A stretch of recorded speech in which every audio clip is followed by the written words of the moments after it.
کہ جائز درود و سلام جناب آقا محمد الرسول اللہ صلی اللہ علیہ وآلہ وسلم کی ذات پاک کے لیے۔ آج کی یہ مجلس روایتی درس نہیں ہے بلکہ ایک نظریے کا نام ہے، اور اس کے لیے بہت زیادہ لوگوں کا ہونا بھی ضروری کام نہیں ہے۔ پہل اس بات کا مجھے بھی بہت زیادہ جو احساس ہوتا تھا کہ جی کسی جگہ پہ درس دینے جانا ہے تو وہاں پہ آگے لوگ ہونے چاہیے۔ پھر سمجھ میں یہ آیا کہ تعداد جو ہے اس کا کوئی انحصار نہیں ہوتا۔ آج درس کی بجائے ایک نظریہ ہے اور ایک کام ہے جو آپ کو سمجھانا ہے اور کرنے کے لیے آپ کو تھوڑا سا تیار کرنا ہے۔ تو زیادہ وقت بھی نہیں لگے گا، لیکن اگر تھوڑا سا لگے گا تو انشاءاللہ ضائع نہیں ہوگا۔ یہ پچھلے دنوں 10 تاریخ کو آپ نے دشمن کو مارا ہے نا، 10 تاریخ کو آپ نے اللہ کے دشمن کو بھی اور اپنے دشمن کو بھی شکست دی ہے، الحمدللہ۔ اور اس دوران ہمارا جذبہ، جوش، ولولہ دیکھنے والا تھا۔ ہر گھر میں باتیں ہوئی ہوں گی اس کے متعلق، دوستوں کے گروپس ہیں اگر ان میں بھی بات ہوئی ہوگی، ایسے کر دیا، ویسے کر دیا، یہ کر دیا، وہ کر دیا۔ خوشی ہوئی نا، اللہ کا بھی دشمن تھا، ہمارا بھی دشمن تھا، لیکن اس کے اندر ہماری ضرورت نہیں پڑی جسمانی اعتبار سے۔ ہمارے ملک کی فوج موجود تھی، اس نے لڑائی لڑی، اس کو جواب دیا دشمن کو، ہمارے باہر نکلنے کی، میدانوں میں نکلنے کی ضرورت نہیں آئی، لیکن ہم سب تیار تھے۔ ذہنی اعتبار سے مومن کے دل میں شوق ہوتا ہے نا، ایک جذبہ ہوتا ہے، تو تیار ہم سب تھے، لیکن نکلنے کی ضرورت نہیں پڑی۔ لیکن ایک دشمن ہمارا اور بھی ہے، اور وہ دشمن اتنا خطرناک ہے کہ اس سے لڑنے کے لیے ہر بندے کو الگ سے ضرورت بھی پڑتی ہے۔ اس نے حملہ کیا، فوج جو ہے وہ جواب دیتی ہے 3 طرح سے، بحری بھی ہوتی ہے، بری بھی ہوتی ہے، فضائی بھی ہوتی ہے۔ لیکن ایک دشمن اتنا خطرناک ہے کہ وہ ہر طرف سے وار کرتا ہے، اور اللہ کہتے ہیں یا ایھا الذین آمنوا، اے ایمان والو اس بات کو ذہن میں رکھ لو، یا ایھا الذین آمنوا ادخلوا فی السلم کافہ، اسلام میں پورے کے پورے داخل ہو جاؤ، ولا تتبعوا خطوات الشیطان، شیطان کے راستے کی پیروی نہ کرو، انہ لکم عدو مبین، وہ تمہارا واضح اور کھلا دشمن ہے۔ اور یہ اتنا بڑا دشمن ہے کہ اس نے کائنات کے رب کے سامنے کھڑے ہو کے کہا تھا کہ اللہ میں تیرے بندوں کو جہنم میں لے کے جاؤں گا، اور اس دن سے لے کے آج تک وہ اپنے اس وعدے پہ، اس قسم پہ ڈٹا ہوا ہے، کوئی لمحہ وہ ضائع نہیں جانے دیتا۔ یہ جس دشمن سے ہماری لڑائی ہوئی ہے، اگر ہم اللہ نہ کرے اس سے ہار بھی جاتے تو کیا ہونا تھا؟ شہید ہو جانا تھا، اور شہید ہو کے کہاں جانا تھا؟ اللہ کی جنت کے اندر۔ لیکن یہ دشمن اتنا خطرناک ہے کہ اگر اس سے ہار گئے تو ساری زندگی جہنم لکھ دی جائے گی، ساری زندگی آگ کے اندر قسمت لکھ دی جائے گی۔ ان سے ہار جاتے تو اور بھی اسلامی ممالک موجود تھے، کل کو مسلمانوں کا کوئی اور گروہ کھڑا ہوتا، لڑائی کرتا، شکست دیتا، بدلہ لے لیتا۔ لیکن یہ دشمن اتنا خطرناک ہے کہ یہ ہر فرد سے لڑتا ہے، اور جس سے یہ لڑا اور اس کو اس نے شکست دے دی، اس کا بدلہ بھی کوئی نہیں لے سکتا، بس اس کا کھانا خراب ہو گیا۔ اتنا خطرناک دشمن، اور ایک لمحہ بھی یہ دشمن ضائع نہیں جانے دیتا۔ آپ نے سنا ہے نا، روزانہ سمندر کے اوپر تخت پہ اس کا جو ہے تخت لگتا ہے اور سارے شیاطین اس کے پاس حاضر ہوتے ہیں اور ایک ایک کر کے یہ سب سے رپورٹ طلب کرتا ہے، بتاؤ آج کتنا کام کر کے آئے ہو، کتنے نوجوانوں کو ان کے دین سے بہکا کے آئے ہو، ایک ایک رپورٹ طلب کرتا ہے۔ اور امام ابن قیم رحمۃ اللہ علیہ وہ بتاتے ہیں کہ یہ 3 طریقوں سے حملہ کرتا ہے انسان۔ ایک طریقہ اس کا یہ ہے کہ یہ غصہ دلاتا ہے، جو بڑی عمر کے ہو جاتے ہیں ان کو غصہ بہت آتا ہے۔ اللہ کے پیغمبر علیہ الصلوۃ والسلام جب جنت کا تذکرہ کیا کرتے تو ساتھ اس بات کو واضح کیا کرتے کہ جنت میں جانا کوئی آسان کام نہیں ہے، جنت میں جانا کوئی یہ آسانی والا معاملہ نہیں ہے، اس کے لیے بڑی محنت چاہیے۔ لیکن دوسری طرف اللہ کے پیغمبر ہی کہتے ہیں لا تغضب ولک الجنہ، صرف غصہ نہ کرو، جنت تمہارے لیے۔ غصہ جو ہے اس کا ایک بہت بڑا ہتھیار ہے۔ مسجد کے اندر پہلی صف کا نمازی ہوگا، نمازیں پڑھنے والا ہوگا، اللہ کے آگے سجدے کرنے والا ہوگا، لیکن غصے کا بڑا گندا ہوگا، بولے گا اتنی سختی سے بولے گا، اتنی سختی سے بات کرے گا کہ ساری مسجد کا ماحول خراب کر کے رکھ دے گا، اور جب وہ ایسا کرے گا تو عمل اپنے ضائع کر بیٹھے گا اور شیطان کا وار جو ہے وہ بڑی اچھی طرح سے چل جائے گا۔ نوجوان کو غصہ دلائے گا، اس کو جو ہے اس کی طاقت کا احساس دلائے گا، کوئی اس کو ہاتھ لگا کے جائے تو صحیح، کوئی اس کی طرف آنکھیں اٹھا کے ذرا سختی سے دیکھے تو صحیح، ایسی کی تیسی پھیر دیتا ہے۔ حالانکہ یہ اس کی ایسی کی تیسی نہیں پھیرتا، یہ اپنی ایسی کی تیسی پھیرتا ہے، یہ اپنا خانہ خراب کر رہا ہے۔ یہ غصہ یہ اس کا ہتھیار ہے جو وہ استعمال کرتا ہے ایمان والوں کے خلاف، غصہ دلاتا ہے اور وہ انسان اپنے عملوں کو تباہ کر لیتا ہے اور غصے میں آ کے ایسی حرکات کر جاتا ہے، ایسے سخت جملے بول جاتا ہے جو ساری زندگی کے لیے اس کے اوپر وبال بن جاتے ہیں۔ مثلا نماز ہی نہیں پڑھتا، کسی نے کہا یار نماز پڑھا کر، غصے میں آ کے کہتا ہے نہیں پڑھتا۔ یہ جو نہیں پڑھتا اس نے کہا ہے یہ اللہ کے حکم کا انکار کر دیا، غصہ دلاتا ہے۔ دوسرا کام یہ کرتا ہے کہ شہوت، جس کو غصہ نہ آتا ہو اس کو شہوت دلاتا ہے، ذہن کے اندر طرح طرح کے برے خیالات دلاتا ہے، اور یہ بھی اس کا بہت بڑا ہتھیار ہے، اور شاید ہی کوئی قسمت والا ہے آج کے دور میں جو اس سے بچاؤ۔ یہاں پہ بیٹھ کے گفتگو کرنے والا بھی اور سامنے بیٹھ کے سننے والے بھی، اتنا سخت وار اس وقت اس کا یہ شہوت کا چل رہا ہے کہ اس سے بچنا ایسے ہے جیسے ناممکن سا ہو۔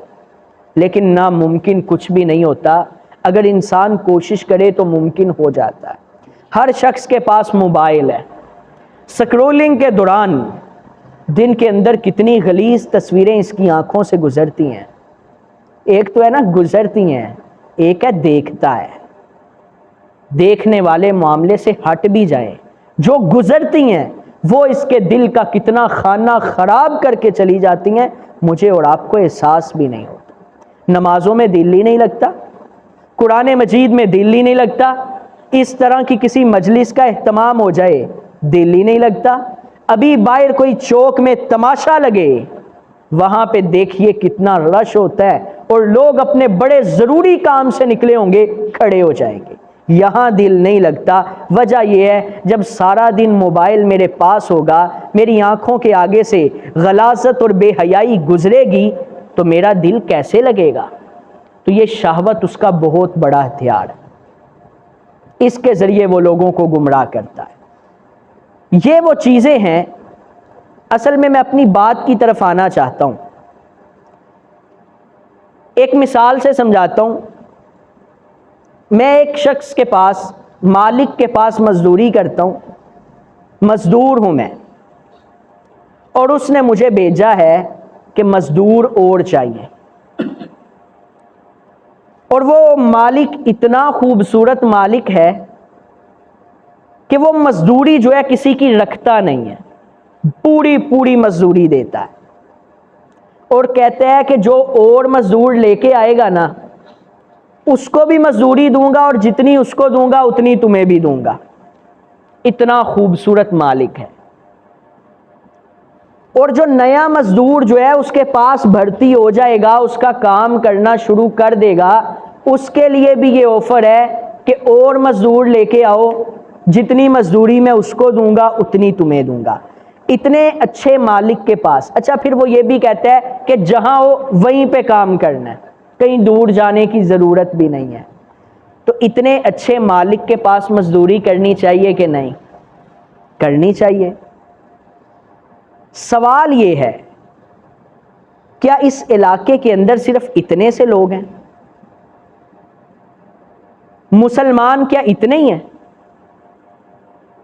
مسجد تو بنا دی شب بھر میں ایمان کی حرارت والوں نے, دل اپنا پرانا پاپی ہے برسوں سے نمازی بن نہ سکا. جس مسجد میں چلے جائیں حال یہی ہے. لیکن یہ مسجدوں کا حال خراب نہیں, یہ ہمارا حال خراب ہے. ہم نے کیا کیا ہے؟ کچھ بھی نہیں کیا ہم نے اللہ کے گھروں کے لیے. حالانکہ اللہ تعالیٰ قرآن مجید میں بیان کرتے ہیں کنتم خیر امۃ اخرجت للناس تأمرون بالمعروف وتنہون عن المنکر. تم بہترین امت اس وجہ سے ہو کہ تم نیکی کا حکم دیتے ہو, برائی سے منع کرتے ہو. اللہ کے آخری پیغمبر جناب آقا محمد الرسول اللہ صلی اللہ علیہ وسلم اس دنیا میں آ چکے, اب کوئی نبی اور پیغمبر نہیں آئے گا. وہ جو نبیوں والا کام تھا نا کہ لوگوں کو اللہ کی طرف بلانا, وہ اللہ نے اس امت پہ ڈال دیا ہے. اس وجہ سے یہ امت ساری امتوں سے افضل ہے. اسی طرح سورۃ العصر کی روشنی میں دیکھا جائے تو سمجھ یہی آتا ہے کہ جب تک ہم لوگوں کو اللہ کے دین کی طرف لانے کی کوشش نہیں نہ کریں گے تب تک نجات ممکن ہی نہیں ہے. نمازیں پڑھتے رہو, روزے رکھتے رہو, مسجدیں بناتے رہو, چلاتے بھی رہو, جب تک دعوت کا کام نہیں کریں گے تب تک نجات ممکن نہیں. یہ اللہ قسم اٹھا کے بتاتے ہیں. اب میں اصل کام کی طرف آ رہا ہوں. بس یہ باتیں میں نے تمہیداً کی تھیں. مسجدوں کو آباد کیسے ہم نے کرنا ہے, اس کے لیے ایک بڑا خوبصورت جو ہے کام ہے جس سے میرا تعارف بھی اتنا پرانا نہیں, 2-4 سال پرانا ہے. یہ یاسین بھائی آپ کے ادھر ہی رہتے ہیں؟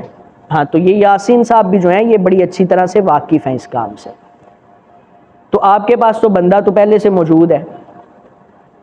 دعوت کا جو کام ہے نا نبوی منہج پہ لوگوں کے پاس جانا اور جا کے ان کو اللہ کے گھر آنے کی دعوت دینا, یہ اتنا خوبصورت کام ہے اور اتنا آزمایا ہوا کام ہے. قاری عبداللہ صاحب واقف ہیں اس بات سے کہ علاقے کے نامی گرامی بدماش اور جواریے جو ساری زندگی مسجد کی طرف منہ نہیں کرتے تھے, اور ان کا علاقے کے اندر ایک نام تھا اور مقام تھا اس کام کے اندر, غلاظت کے اندر, دعوت کی بنیاد پہ اللہ نے ان کو اپنے گھر کے ساتھ ایسا جوڑا کہ تہجد سے لے کے عشاء تک کے مؤذن بھی بنے اور قرآن مجید کے کئی دور بھی مکمل کیے, اذکار کے بھی پابند ہو گئے اور دعوت کے میدان میں کھڑے بھی ہو گئے, اور اللہ نے ان کے ذریعے کئی بندوں کو اپنے گھر میں آنے کی سعادت عنایت کی. ایک اور مسئلہ ہوتا ہے, آپ کسی کو توحید کی دعوت دینا چاہتے ہیں تو اس کا طریقہ یہ نہیں ہوتا کہ آؤ جی یہ غلط ہے, یہ صحیح ہے, یہ ایسے کر دیں, میرا سر اتار دیں, ایسے نہ ہو. یہ طریقہ نہیں ہوتا. اللہ کے پیغمبر علیہ السلام نے جتنی بھی دعوت دی اور جتنے بھی بندے مسلمان ہوئے, مطالعہ کر کے دیکھیے مناظرے سے کوئی نہیں ہوا کہ اللہ کے پیغمبر کے سامنے آ کے بیٹھا ہو اور کہا ہو جی بتائیں, ثابت کریں. ایک بار ایک وفد آیا تھا یہودیوں کا, مناظرہ ہوا, بہت لمبا مناظرہ چلا, لیکن وہ مسلمان نہیں ہوئے. اللہ کے پیغمبر نے مناظرہ کیا اور بندے مسلمان نہیں ہوئے. لیکن دوسری طرف اللہ کے پیغمبر کے اخلاق سے متاثر ہو کے لوگ اس قدر مسلمان ہوئے کہ دنیا حیران ہوتی ہے. تو یہ جو دعوت کا کام ہے نا، تبلیغ کا کام، یہ بڑا ضروری کام ہے، اور اس کو ہم نے کر کے دیکھا ہے۔ یہ اتنا خوبصورت کام ہے، جب آپ اس پہ چلتے ہیں نا تو آپ کے دل کو جو تسکین ملتی ہے نا، وہ تسکین لفظوں میں نہیں بتائی جا سکتی۔ اس کام کے اندر جو لطف ہے نا، وہ میں بیان نہیں کر سکتا۔ کہتے ہیں نا کہ آزمائش شرط ہے، ایک بار کھانا پڑے گا پھر ذائقہ پتہ چلے گا۔ یہ خالص نبیوں والا کام ہے کہ آپ یہاں سے مسجد سے باہر نکلیں۔ جمعے میں کون آتا ہے؟ جو پہلے سے ہی مسجد میں آتے ہیں۔ درس آپ رکھتے ہیں مسجد کے اندر، کون آتا ہے؟ جو لوگ پہلے سے ہی مسجد میں آتے ہیں وہی آتے ہیں نا۔ لیکن وہ بندہ جو کبھی مسجد میں آتا ہی نہیں ہے، اپنی جگہ پہ بیٹھا ہوا ہے، کیا ہم اس کے پاس جا کے اس کو اللہ کے دین کی دعوت نہیں پہنچا سکتے؟ وہ بندہ جو صدیوں سے غلاظتوں میں جکڑا ہوا ہے، اور یقین جانیے لوگ اتنے ترسے ہوئے ہیں، ہم لوگوں کے پاس جاتے ہیں، جا کے اللہ کے دین کی بات بتاتے ہیں، وہ ایسے پگھلتے ہیں کہ انسان حیران ہو جاتا ہے اور سوچتا ہے کہ یہ کب سے بیچارہ ترسا تھا اللہ کے دین کی بات سننے کے لیے، اس کے پاس کوئی گیا ہی نہیں ہے۔ یہ اچھے سے کپڑے پہن کے اور بڑی اکڑ کے ساتھ جو ہے وہ بیٹھ کے درس دے لینا، یہ کوئی کام نہیں۔ اللہ کے پیغمبر علیہ السلام نے پتھر کھائے ہیں طائف کی وادی کے۔ اللہ کے پیغمبر علیہ السلام سواریوں کے پیچھے دوڑے ہیں کہ یار میری بات تو سن لو، میری بات تو سن لو، میری بات تو سن لو، اور پھر اللہ نے کرم بھی کیا۔ اگر مسجد کو آپ آباد کرنا چاہتے ہیں نا، اور چاہتے نہیں، اگر نہیں کریں گے تو قیامت کے دن یہ عمل سارے ضائع ہیں، یہ بات پکی ہے۔ ایک بندہ نمازیں پڑھ رہا ہے، تہجد پڑھ رہا ہے، مسجد اس نے بنوا دی ہے، سب کچھ کر رہا ہے، اگر وہ دعوت کا کام نہیں نہ کر رہا، اللہ کہتے ہیں والعصر ان الانسان لفی خسر، اور مجھے زمانے کی قسم ہے انسان خسارے میں ہے۔ ہاں، 3 کام اکٹھے لے کے آنا بچت ہو سکتی ہے، الا الذین آمنوا وعملوا الصالحات، ایمان بھی نیک عمل بھی، وتواصوا بالحق وتواصوا بالصبر، ساتھ اللہ کے دین کی دعوت بھی۔ اللہ کا دین جو ہے یہ بہت زیادہ اس بات کی طرف ترغیب دلاتا ہے کہ اپنے لوگوں کو اللہ کی طرف بلانا ہے۔ اب بلانا کیسے، اس کا طریقہ بتاؤں اور بات ختم کروں، اور پھر آپ سے پوچھوں کہ کیا یہ کام ہمیں کرنا چاہیے کہ نہیں۔ ہمارا طریقہ یہ چل رہا ہے، اصل میں دعوت اور تبلیغ جو ہے نا، یہ تو ہر وقت ہی فرض ہے، لیکن نا یہ کام بڑا مشکل ہے، یہ کام بڑا مشکل ہے۔ اس کام کے لیے بڑی ہمت چاہیے، بڑا ایمان چاہیے۔ وہ کہتے ہیں کہ بادشاہ کے ہاں کسی کا مقام دیکھنا ہو نا، تو دیکھو کہ بادشاہ نے اس کو ذمہ داری کیا دی ہے۔ ایک بندہ ہے، بادشاہ نے اس کو اپنے شاہی خزانے کی ذمہ داری دی ہے، اس کا مطلب ہے بادشاہ کے ہاں اس کا مقام بہت زیادہ ہے۔ اللہ کے دین کا جو کام کرتا ہے نا بندہ، اس کا مطلب ہے کہ وہ اللہ کے بڑا قریبی شخص ہے، اللہ کے ہاں اس کا بڑا مقام ہے۔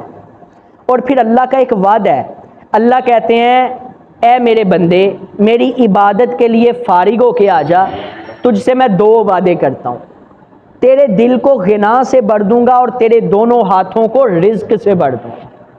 یہ اللہ کا وعدہ ہے، اور اللہ اپنے وعدوں کا بڑا سچا ہے۔ ساری دنیا کے پیچھے میں نے دوڑ لیا، مجھے کسی نے بتایا کمپیوٹر کی فیلڈ میں جاؤ گے تو زندگی سنور جائے گی، میں چلا گیا، تھوڑی دیر بعد سمجھ آئی، کہتا ہے نہیں وہ فلاں ڈپلومہ اگر کر لیا جائے نا تو کام بن جائے گا۔ تاجر کو کہتا ہے یار فلاں کام کر لو کام بن جائے گا۔ ساری دنیا کی باتیں مانتا ہے، پیدا کرنے والا رب قسم کھا کے کہتا ہے میری عبادت کے لیے آ جا، تیرے دونوں ہاتھوں کو رزق سے بھی بڑھوں گا، تیرے دل کو غنا سے بھی بڑھوں گا، اور ساتھ وعید بھی سناتا ہے اگر تم میری عبادت کے لیے فارغ ہو کے نہ آیا تو میں تیرے دل کو فقر اور محتاجگی سے بھر دوں گا، اور تجھے دنیا کے اندر ایسا مصروف کروں گا کہ ساری زندگی دنیا کے کام کرتا رہے گا، پوری نہیں پڑے گی۔ آج ایک جملہ بڑا مشہور ہے، کہتا ہے پہلے ایک ہی کماتا تھا سارے کھاتے تھے، اب سارے کماتے ہیں پوری پھر نہیں پڑتی۔ تو مسئلہ یہ ہے کہ سارے کمانے لگ گئے، اسی لیے تو پوری نہیں پڑ رہی۔ پہلے کیا تھا، گھر میں ایک شخص ہوتا تھا جو اللہ کا دین سیکھا کرتا تھا، ایک شخص ہوتا تھا جو رات کو اٹھ کے سجدے کیا کرتا تھا، ایک خاتون ہوتی تھی جو نیکی کے کام کیا کرتی تھی اور نوافل کا اہتمام کیا کرتی تھی، اور ایک بندہ ہوتا تھا جو کما کے لاتا تھا، پھر اللہ اس رزق کے اندر برکت ڈالا کرتا تھا۔ آج جب گھر کے ایک فرد سے لے کے آخری فرد تک ہر شخص کی خواہش یہ ہے، کوشش یہ ہے کہ مجھے کوئی نہ کوئی کام مل جائے، مجھے کہیں نہ کہیں سے پیسہ مل جائے، تو پھر اللہ کا وعدہ سچا ہے۔ اللہ کہتے ہیں بھاگ دنیا کے پیچھے، میں دیکھتا ہوں کہ میری بنائی ہوئی دنیا تجھے کیسے تیری دوڑ سے ملتی ہے، نہیں ملے گی۔ اگر تجھے رزق چاہیے میری عبادت کے لیے فارغ ہو کے آ جا۔ تو کام یہ بڑا خوبصورت ہے، بتا میں یہ رہا تھا یہ کام ہے مشکل، ایمان بہت زیادہ ہونا چاہیے۔ تو اکیلے اکیلے جب کریں نا تو یہ کام نہیں ہوتا، ہم نے دیکھا ہے، کیونکہ آج کل وہی بات، موبائلوں کا دور ہے، 24 گھنٹے آنکھوں کے سامنے بے حیائی ہے، شیطان کے جو ہیں وار ہیں، تو یہ ایمان ہمارے بڑے کمزور ہو چکے ہیں۔ تو ہم نے طریقہ یہ اختیار کیا کہ ہم نے اپنی مسجد میں ایک دن رکھا ہوا ہے، اس دن ہم یہ کرتے ہیں عصر کے وقت تمام احباب اکٹھے ہوتے ہیں جو نماز پڑھنے کے لیے آتے ہیں، وہ باہر نکلتے ہیں، پاس جو دکانیں ہیں، لوگ ہیں، گھر ہیں، ان کے پاس جا کے انہیں کہتے ہیں کہ آپ کے پاس ہم تشریف لائے ہیں، 2 منٹ کی آپ سے بات کرنی ہے۔ وہ کہتا ہے جی کر لیں، اللہ کے دین کی بات کرنی ہے۔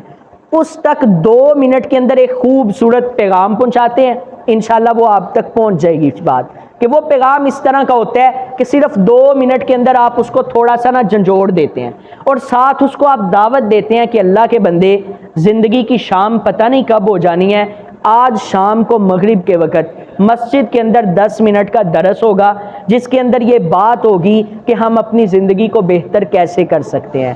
تو زندگی کی شام پتہ نہیں کب ہو جانی ہے، آج کی شام کے 10 منٹ دے دو تو اللہ تعالیٰ تمہاری قبر اور آخرت کی زندگی ہو سکتا ہے آسان کر دیں۔ اللہ تعالیٰ پھر اس کے دل کے اندر ڈالتے ہیں، اور یہ دعوت کا کام نا بڑا خوبصورت ہے، یہ نبیوں والا کام ہے، اللہ نے اس میں برکت رکھی ہے۔ جب آپ جاتے ہیں نا تو لوگ آتے ہیں، اس کو جا کے آپ نے دعوت دینی ہے اور مغرب پہ 10 منٹ کا درس رکھنا ہے۔ یہ کام اتنا کارگر کام ہے، اتنا جو ہے یہ آزمایا ہوا نسخہ ہے کہ انشاءاللہ چند مہینوں کے اندر آپ کی مسجد کے اندر رونق بھی لگ جائے گی، نمازی بھی آ جائیں گے، اور اس کا فائدہ ہمیں کیا ہوگا، جب تک وہ بندہ نماز پڑھے گا اور اس کی نسلوں میں اللہ کا دین جاری ہو جائے گا، تب تک ہم قبروں میں ہوں گے اور ہماری نیکیاں بڑھتی جائیں گی اور اللہ کی جنت میں جانے کا سامان آسان ہوتا جائے گا۔ تو یہ کام ادھر بھی ہونا چاہیے کہ نہیں ہونا چاہیے؟ لیکن بات وہی ہے کہ کام ہے مزدوری کا، یہ کام مشکل ہے، کرنا چند لوگوں نے ہے، یہ جتنے بیٹھے ہیں نا یہ بات بھی ابھی لکھ لیں، ان میں سے اللہ کرے سارے ہو جائیں، لیکن سارے ہوتے کوئی نہیں۔ یہ کام مشکل ہے، لیکن جو کرتا ہے یہ اللہ کا وعدہ ہے۔ میں اکثر کہا کرتا ہوں کہ وہ رب کہتا ہے مزدور کی مزدوری پسینہ خشک ہونے سے پہلے دے دو، اور جو رب کی مزدوری کرتا ہے نا، میرا نہیں خیال رب اس کی مزدوری رکھتا ہو۔ اگر آپ اللہ کی مزدوری پہ لگ گئے ہیں نا، آپ کی زندگی کی پریشانیاں، مسائل، آپ کی زندگی کے اندر جو وبال ہیں، جو ٹینشنیں ہیں، ساری ختم ہو جاتی، اور اللہ آپ کو اتنی عزت دیتے ہیں، آپ کی زبان میں اتنی مٹھاس دیتے ہیں، لوگ آپ کی اتنی قدر کرتے ہیں، اور میرا خیال تو یہ ہے کہ اللہ اپنے فرشتوں کو لگا دیتے ہیں خدمت پہ کہ یہ بندہ میرے دین کے لیے لگا ہے، اور اے میرے فرشتوں تم اس کے کاموں کو سنوار دو۔ یہ کام بڑا خوبصورت ہے، لیکن کام بالکل اللہ کے لیے ہے، اس کے اندر نہ کوئی کیمرے استعمال ہونے ہیں، ہونا تو یہ بھی نہیں چاہیے تھا ابھی فی الحال، کیونکہ یہ دعوت کا جو کام ہے یہ خالص ہونا چاہیے۔ اس کے اندر کوئی تصویر سازی نہ ہو، کوئی تنظیم سازی نہ ہو، کوئی چھوٹا اور بڑا نہ ہو، سارے برابر کے درجے پہ رہ کے اس کام کو شروع کریں۔ انشاءاللہ چند دنوں کے اندر اللہ آپ کو ایسی برکت دے گا، ایسا اس کا اثر آئے گا کہ آپ کے دلوں کو بھی تسکین ملے گی، اور اللہ بھی آپ پہ راضی ہو جائے گا، اور آپ کی آخرت کی منزلیں بھی آسان ہو جائیں گی۔ تو اس کام کو انشاءاللہ آپ نے کرنا ہے۔ کون سا دن آپ نے رکھنا ہے؟ ہم نے اتوار کا رکھا ہوا ہے جی جی بزرگوں، ہفتہ بہتر ہے۔ ہفتے والے دن عصر کے بعد 15 سے 20 منٹ بس، زیادہ نہیں، 15 سے 20 منٹ 5 سے 10 افراد کے پاس جانا ہے۔ اور آپ جب باہر نکلیں گے نا تو یہ مسجد ہے جسے کہا جاتا ہے وہابیوں کی، حالانکہ یہ بھی نہیں ہونا چاہیے۔ ہمیں یہ تفرقہ بازی سے، مسلک کی لڑائیوں سے باہر نکلنا ہے۔ ہم نے بات کرنی ہے قرآن اور سنت کی، یہ کام نہیں ہونے چاہیے۔ سب سے پہلے تو اپنی پہچان جو ہے نا یہ بنائیں کہ یہ مسجد ہے۔ ایک بڑا مسئلہ پیچھے سے بنا تھا، وہ جی ایک بندے نے کہا جی اہل حدیث جو ہے نا وہ میں نہیں لکھتا، اس نے کہا جی تم تو وہ ایمان سے ہی نکل گئے۔ ایسا مسئلہ نہیں ہے۔ ہاں ٹھیک ہے، ہم توحید والے ہیں، جو ہے اللہ کے پیغمبر کے فرمان سے ہم محبت کرنے والے ہیں، لیکن جو لفظ ہماری دعوت میں رکاوٹ بنتا ہو اس کو بیان کرنا ضروری نہیں ہوتا۔ قرآن و سنت کی دعوت لے کے نکلے اور اس بات کی دعوت دیں جو ہمارے درمیان مشترک ہے۔ نماز جو بندہ نہیں پڑھتا اس سے اور کوئی بات کرے ہی نہ۔ جب آپ باہر نکلیں گے نا وہ سب سے پہلے آپ کو کہیں گے او جی او تسی تے نبی نو نہیں مانتے، اسے کہو جی جو نبی کو نہیں مانتا وہ تو مسلمان ہی نہیں ہے۔ بہرحال بھائی نماز تو تیرا دین بھی تجھے کہتا ہے، اگر تو مجھے نہیں بھی میرے دین والا سمجھتا میں تجھے یہ کہنے آیا ہوں نماز پڑھ لے۔ آگے جائیں نا، جو بندہ نماز نہیں پڑھتا اس سے اگلی بات کرنے کی ضرورت ہی نہیں ہے۔ اور اگر آگے سے کوئی بدتمیزی کرتا ہے، اگر آگے سے کوئی بندہ سخت جملہ کہتا ہے تو میں نے آگے سے کچھ بھی نہیں کہنا۔ یہ اللہ کے پیغمبر کی سیرت ہے۔ گالی بھی دیتا ہے، ایک شخص ہے وہ کہتے ہیں اس کو انہوں نے نا تیار کر کے دعوت کے لیے لے گئے، وہ بڑے عہدے پہ تھا، بڑا اس کا وقار تھا، اس نے جا کے ایک مزدور کو کھڑا کیا اور کہا اللہ کے بندے مسجد آیا کر۔ اس نے آگے سے اس کو جو ہے نا اچھی خاصی گالیاں سنا دی۔ وہ بندہ بڑا پریشان ہوا اور آ کے بیٹھ گیا اور ان کو کہنے لگا او بھائی یہ آپ کا ہی کام ہے مولویوں کا، ہم نہیں یہ باتیں برداشت کر سکتے۔ کہتے انہوں نے اس کو کہا کہ اللہ کے بندے ہم اس کام کے اندر ہمیں 2-2 4-4 سال ہو گئے ہیں اور ہم ترسے ہوئے ہیں، کوئی ہمیں اللہ کے لیے گالی دے تو صحیح، کوئی ہمیں اللہ کے لیے تھپڑ مارے تو صحیح، قیامت کا دن ہو ہم کہیں اللہ تو جانتا ہے میرے پاس طاقت بھی تھی، میرے پاس وقار بھی تھا، میرے پاس عزت بھی تھی، اللہ میں نے گالی کھائی تھی تیری خاطر چپ کر گیا تھا، اللہ مجھے تھپڑ بھی اس نے مار دیا تھا، میں آنکھیں جھکا کے چل پڑا تھا تیرے لیے۔ ہم تو ترسے ہوئے ہیں کہ ہمیں کوئی تھپڑ گالی مل جائے جو قیامت کو دکھا کے اللہ کی جنت میں چلے جائیں، تجھے تو اللہ نے آتے ہی قبول کر لیا۔ تو یہ ذہن بنا لیں کہ میں نے اللہ کے راستے پہ چلنا ہے، مجھے کوئی نہ کوئی مصیبت آ ہی جائے جو میں قیامت کو دکھا کے کہوں اللہ آج کی مصیبتوں سے مجھے بچا لے۔ تو انشاءاللہ یہ کام آپ نے کرنا ہے۔ یہ یاسین صاحب آپ کے پورے ٹرین بندے ہیں جی اس کام کے، ان کو تھوڑا سا جو ہے نا وہ تیار کریں مزید، اور قاری عبداللہ صاحب بھی ہیں، اور انشاءاللہ ابتدائی جو ہیں 1-2 مجالس کے اندر انشاءاللہ میں بھی آپ کے پاس آؤں گا اور اس کام کو ہم مل کے شروع کریں گے، اور یہ کام ختم نہیں ہونا چاہیے۔ اور اس کا سلسلہ ہم یہ کرتے ہیں، اس کے بعد جب آپ کو 1-2 ماہ ہو جائیں گے نا تو ہم ایک رکھتے ہیں اجتماع، وہ اتنا مزیدار ہوتا ہے کام کہ اس کے اندر اللہ بڑوں کے دل پھیرتا ہے۔ 1 دن اور 1 رات مسجد میں ٹھہرنا ہوتا ہے، تربیتی ماحول ہوتا ہے۔ اصل میں بات وہی ہے، یہ باتیں بتانے سے سمجھ نہیں آئیں گی، انشاءاللہ جب ہوگا نا پھر آپ کو پتہ چلے گا اس کی تسکین کیا ہے۔ تو خاص طور سے نوجوانوں کی یہ جماعت، خوشی ہوئی مجھے اتنے زیادہ نوجوان موجود ہیں اور بزرگوں کی انشاءاللہ قیادت موجود ہے۔ تو یہ کام انشاءاللہ ہم نے شروع کرنا ہے اور ہفتے والے دن سے ہی شروع کر دیں قاری صاحب انشاءاللہ۔ تو عصر کے بعد گشت ہوگا، تو اب یہ آپ وعدہ دے دیں عصر ہفتے والے دن عصر کے وقت گشت میں کون کون شریک ہوگا جی؟ 10 سے 15 منٹ کا گشت ہوگا، وعدہ کرنا ہے۔ پہلا ہے پہلے کے اندر ذرا جو ہے نا افراد کا ہونا لازم، انشاءاللہ میں بھی آؤں گا جی، انشاءاللہ پہلے میں بھی آؤں گا اور آپ کے ساتھ انشاءاللہ اس کام کا آغاز کریں گے۔ تو انشاءاللہ جی اسی کے ساتھ ہم اپنی مجلس کا اختتام کرتے ہیں۔ باقی وہی بات کہ جب انشاءاللہ پریکٹیکل ہوگا تب پتہ چلے گا یہ چیز کیا ہے، اس کا مقصد کیا ہے اور اس کا جو ہے سکون کیا ہے۔ وآخر دعوانا الحمدللہ۔